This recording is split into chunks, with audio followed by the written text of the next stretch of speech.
throw. And caught. No, it's ruled incomplete. One official ruled incomplete. And now they've changed it. I think he got both feet down. That was a good throw.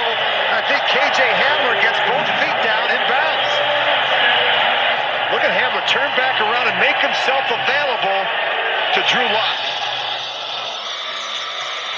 He's just going to hold on for dear life.